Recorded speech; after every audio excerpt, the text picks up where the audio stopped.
Okay mga ka-DJ, marami nagre-request na ulitin ko po daw kung paano ko ginawa yung aking sisig. Ito yung aking version, napaka-simpleng-simple. So, sundan nyo lang po yung procedure at baka katikim na kayo ng kakaibang sisig ni DJ Master. Okay, ito, tara, samahan nyo. Ito pa yung mga ingredients.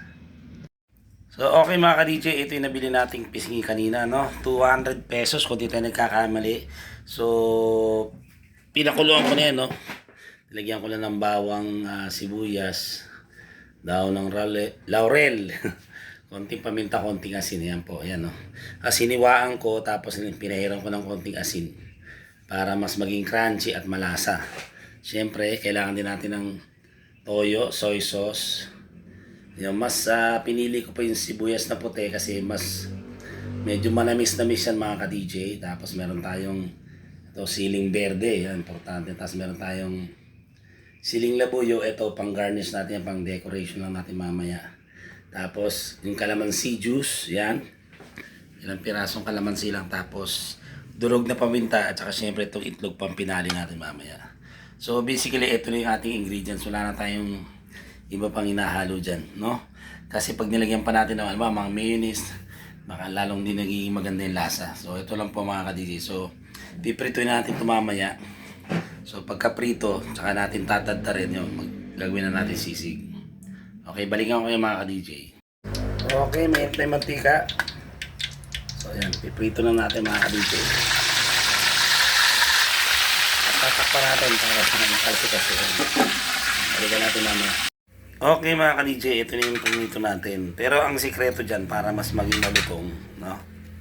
I-re-refry natin yung mamaya. Palalamigin muna natin, i-re-refry natin. So, yung tsura, oh. Ito parang masarap na, no? Okay, balikan natin mga ka-DJ. Balikan ko kayo mga ka-DJ. Okay, re-refry na natin ito mga ka-DJ. Pipituloy natin para mas malutong yung balat. Okay, takpan ulit natin mga ka-DJ. Delikado eh. Okay, check natin mga ka-DJ. Ayun. Ang isang sekreto mo dyan para lalong lumutong ito. Lagyan nyo ng tubig. Ayun, ganun po mga ka-DJ. Okay, itsura nagbago, di ba? Yan, malutong na yan. Yan ang hinahanap nating lutong. Tapos, tsatsapin na natin yan. Tapos, magluluto na tayo yung sisig mga ka-DJ. Okay, ganyan na itsura. No? Natatad na natin, naprito na natin yan. Lulutuin na natin mga ka-DJ. Okay, luto na tayo yan. Katamtaman po yun lang kasi madaling masunog dito. Konting mantika lang kasi meron na mantika itong baboy. So, ilagay natin yan. Ganyan lang po kasimple mga ka-DJ. Simple nyo lang po.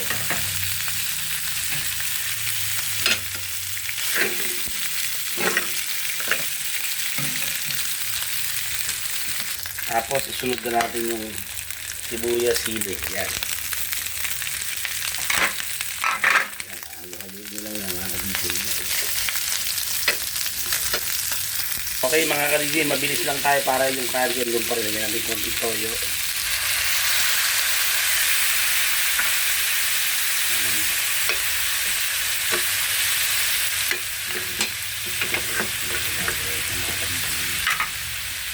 Tapos, bigyan natin ng paminta.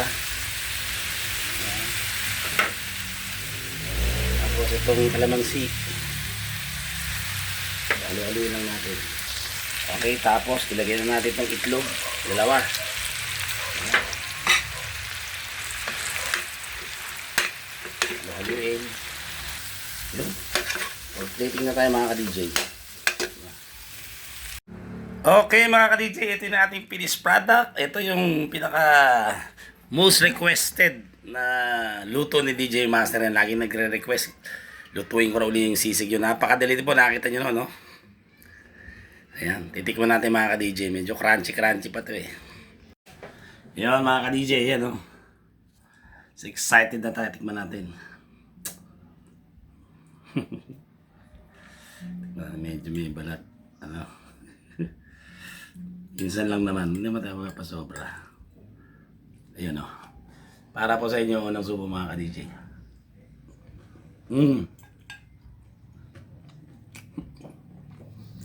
Doon pa rin yung lutong. Tapos alambot ng laman. Medyo may kick ng konti kasi nilagyan natin ng siling bell at konting labuyo. Sapa. Ano? Napakasarap. Subukan nyo na to. Sisig ni DJ Master, sigurado magugustuhan nyo. Pisngi lang ng baboy, kumakain lang. Okay, maraming salamat sa lahat ng sumama. Tsaka yung nag-request na ito. Hindi ko na maalala yun. Pinagbigyan lang kita ito ha. So, panoorin nyo na yung procedure at makukuha yun sigurado. So, paki-comment lang sa baba yung mga taga-sangkay para malaman kung saan umabot ang aking vlog na to. At saka kung may mga suggestion pa kayo mga lutuin.